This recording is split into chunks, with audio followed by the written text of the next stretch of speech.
Hello YouTube family, કેમ છો બધા? મજામાં જશો તો મારા આજના નવા વ્લોગમાં તમારા બધા મિત્રોનું હાર્દિક સ્વાગત કરું છું. બધા મિત્રોને જય માતાજી ને જય શ્યામ. તો આપણે સવારમાં નાહી ધોઈને તૈયાર થઈ ગયા છીએ ને વ્લોગ શરૂ કરી દીધો છે. તો મારા વિડીયોમાં એન્ડ સુધી બન્યા રહેજો. તો હવે વાગી ગયા છે 9 ને આપણે ચા બનાવી નાખી છે મસ્ત મજાની. તો હવે બપોર થઈ ગયા છે અને બેને જમવાની તૈયારી શરૂ કરી દીધી છે. તો જમવા બનાવવાનું છે કરેલાનું શાક, એટલે બેન સુધારવા માંડી છે કાંદા. તો આપણે આજે બનાવવાનું મરચાં પણ તળાઈ રહ્યા છે ને કરવાનું છે કારેલાનું શાક. કારેલા સુધારીને એમાં મીઠું ને હળદર નાખી દીધું છે, એટલે એમાં છે ને કડવાશ પઈ જાય. તેલ ગરમ થવા પણ મૂકી દીધું છે.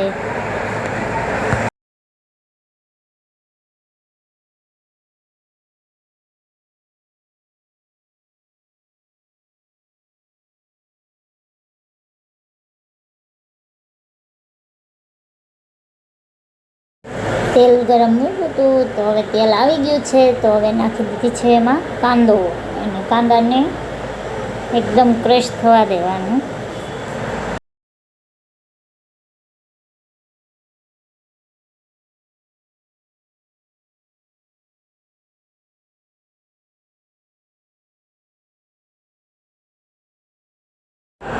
સાથે સાથે આપણે દહીં પણ વઘારી નાખ્યું છે, કારણ કે આપણને કારેલાનું શાક ભાવતું નથી, ભાઈને પણ નથી ભાવતું, મને પણ નથી ભાવતું. અને હવે જો બેન કારેલાનું શાક કરવા માંડી છે. કાંદા મસ્ત રીતે છડી ગયા છે. હવે નાખી દેશે કારેલા.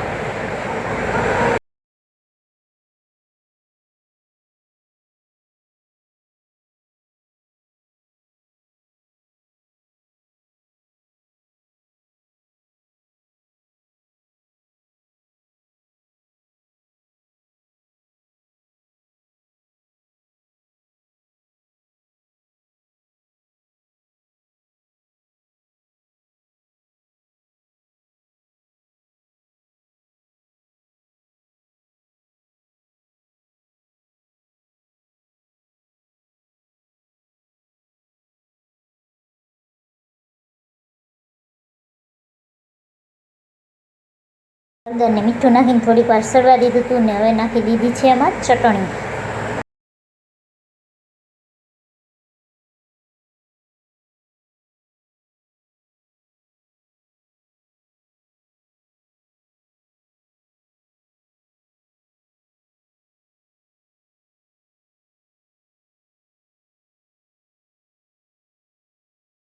અને સાથે સાથે હવે બેન બનાવવા માંડી છે ભાખરી.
તો જમવાનું તૈયાર થઈ ગયું છે. તો ચાલો બધા બપોરા કરવા.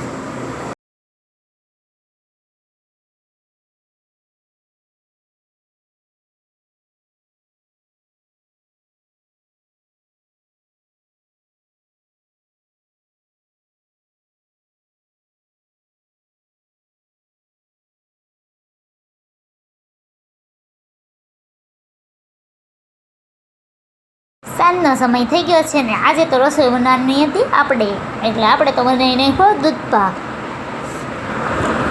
અને દૂધ પાકની સાથે પૂરી પણ બનાવી નાખી છે. તો તમે જોઈ શકો છો મારી પૂરી કેવી બની, કોમેન્ટ કરીને જરૂર જણાવજો.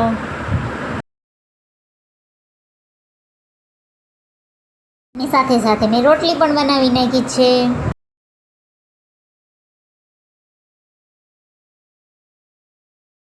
સાથે બનાવી નાખ્યું છે બટેકાનું શાક. આજે તો મેં દૂધ પાક, રોટલી, પૂરી અને બટેકાનું શાક બનાવી નાખ્યું છે મસ્ત મજાનું. અને આ છે છાશ. તો ચાલો બધા મિત્રો જમવા. અને જમવાનું કેવું બન્યું છે ચોક્કસ કોમેન્ટ કરીને જણાવજો, કારણ કે આજે મેં જમવાનું બનાવ્યું છે એટલે. ફરી મળીશું નવા વ્લોગમાં. તો તમને અમારા વિડીયો કેવા લાગ્યા કોમેન્ટ કરીને જરૂર જણાવજો.